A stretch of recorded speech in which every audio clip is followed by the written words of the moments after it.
भगवान श्रीकृष्णाच्या अवतारामध्ये रात्रंदिवस त्यानं एका व्यक्तीचं भजन केलं. त्या व्यक्तीचं नाव आहे द्रौपदी.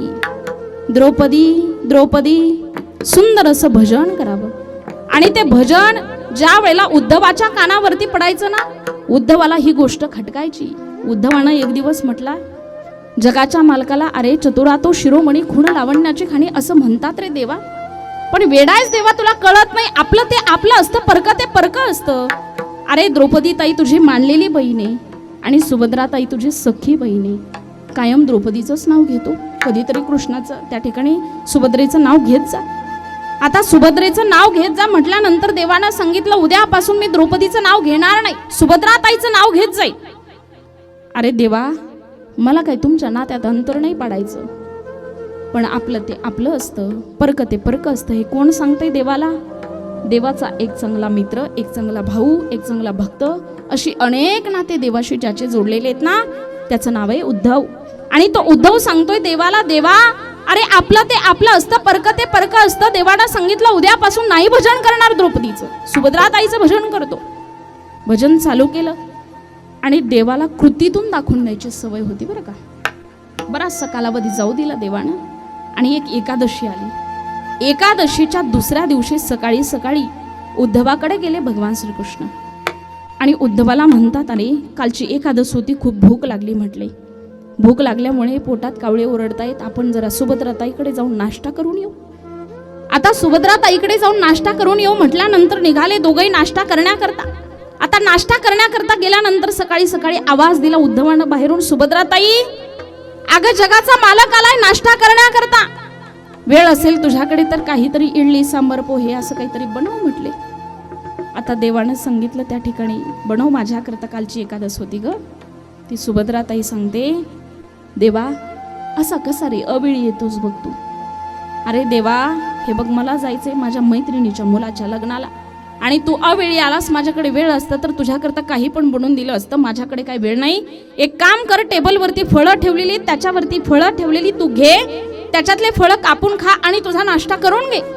आता असं म्हटल्यानंतर देवानं काय केलं, त्या टेबलवरची फळ, त्याच्यातलं एक फळ हातामध्ये घेतलं, सुरी हातामध्ये घेतली, ते फळ कापायला सुरुवात केली. फळ कापत असताना एक फोड कापली, उद्धवाच्या हातामध्ये दिली. दुसरी फोड कापली, कापून टेबलवरती ठेवली. आणि तिसरी फोड कापायची ना तर याला लिलाच करायची होती. यानं काय केलं, फळ दिलं सोडून आणि स्वतःची करंगळीच घेतली कापून. सरकन करंगळी कापली आणि त्याच्यातून रक्त बाहेर आलं. बाहेर आलेलं रक्त उद्धवानं पाहिलं आणि उद्धवानं आवाज दिला सुभद्रा ताईला, ए सुभद्रा ताई देवाच्या बोटाला लागलंय ग, बांधण्याकरता चिंधी घेऊन ये. आता चिंधी घेऊन ये म्हटल्यानंतर ये जगाच्या बापाची बहीण होती. दिल दिवाना कुछ कुछ होता है, रबने बना दी देव्यानी, सगळ्या साड्या होत्या हिच्या कपाटामध्ये. पण जगाच्या बापाची बहीण असताना सुद्धा तिला चिंधी सापडत नाही. अनेक वेळ झाला, अर्धा तास उलटून गेला, वेदना होत आहेत देवाला. देवानं सांगितलं उद्धवाला, उद्धवा कदाचित सुभद्रा ताईला चिंधी सापडत नाही वाटतं, एक काम करू, आपण द्रौपदी ताईकडे जाऊ नाश्ता करण्याकरता, चिंधी मागण्याकरता.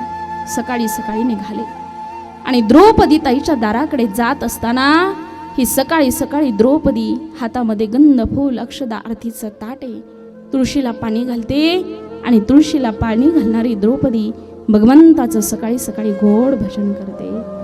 हरे राम राम राम हरे हरे, हरे कृष्ण कृष्ण कृष्ण हरे हरे. हरे राम हरे राम, हरे कृष्ण हरे हरे, हरे कृष्ण कृष्ण कृष्ण हरे हरे. हरे राम राम राम हरे हरे, हरे कृष्ण कृष्ण कृष्ण हरे हरे. हरे राम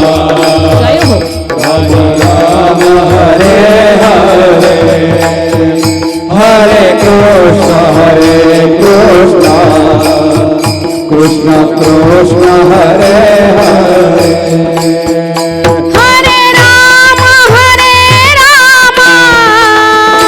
राम राम हरे हरे हरे कृष्ण कृष्ण कृष्ण हरे हरे हरे राम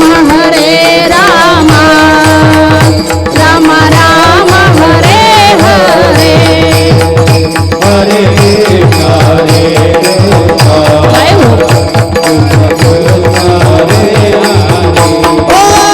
हरे हरे राम राम राम हरे हरे हरे कृष्ण कृष्ण कृष्ण हरे हरे हरे राम राम राम हरे हरे हरे कृष्ण कृष्ण कृष्ण हरे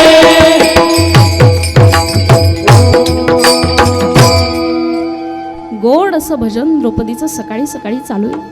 ते भजन भगवंताच्या कानावरती पडलं. प्रसन्न झाले भगवंत आणि सकाळी सकाळी द्रौपदीच्या दारात जाऊन भगवंताने आवाज दिला, द्रौपदी अगं लागलं ग माझ्या बोटाला. उद्धवाना सांगितलं द्रौपदी पटकन चिंधी बांधण्याकरता घेऊन ये. चिंधी बांधण्याकरता घेऊन ये म्हटल्यानंतर द्रौपदी ताईनं भगवंताचा हात हातामध्ये घेतला आणि भगवंताच्या बोटाला कापलेलं पाहिल्याबरोबर डोळ्यात पाणी आलं द्रौपदीच्या. द्रौपदी रडायला लागली. किती वेळ झालं लागलेलं, अर्धा तास उलटून गेला ग द्रौपदी. चिंधी सापडली नाही बांधण्याकरता. सुभद्रा ताईच्या घरी गेलो होतो, सुभद्रा ताईला चिंधी सापडली नाही. इकडे आलो तुझ्याकडे चिंधी बांधण्याकरता. चिंधी मी साडी फाडलीच नाही. भगवान मैने नहीं फाडा चीर. चीर म्हणजे साडी. भगवान मैने नहीं फाडा चीर. पीर देख कर हो अधीर. पीर यानी प्रियतम भगवान. पीर देख कर हो अधीर. स्वयं धागे ही आपको देख कर भागे. ओ धागे अभागे जो बढ़े नहीं आगे. भाग उन्हें के जागे जो आपके उंगली पे लागे. भगवंता अरे ते धागे भाग्यवंत ठरले रे जे तुझ्या बोटाला लागले, आणि ते अभागी ठरले जे माझ्या साडीमध्ये राहिले. तसे आज ते भाग्यवंत ठरले जे कीर्तनाला आले, आणि ते अभागी ठरले जे घरी गोधडी घेऊन झोपले. सांगायचं तात्पर्य माईबापांनो, त्या द्रौपदीताईनं भगवंताकरता साडी फाडली आणि चिंधी बांधली. त्याचा परिणाम ज्या वेळेला द्रौपदीवरती संकट आलं, महाभारताचा प्रसंग सर्वांना माहिती आहे. त्यावेळेला कोणीही तिच्याकरता धावून आलं नाही. दोन्ही हात वरती केले, जगाच्या मालकाला आवाज दिला, आणि आवाज दिल्याच्या बरोबर तो परमपिता परमेश्वर भगवान श्रीकृष्ण तिच्याकरता धावून आला. खऱ्या अर्थानं सांगायचं तात्पर्य, त्याची आठवण जर संकटाच्या काळाला केली आणि शुद्ध अंतकरणानं त्याची भक्ती जर आपल्या जीवनामध्ये केली ना, तर तो धावून येतो. महाराज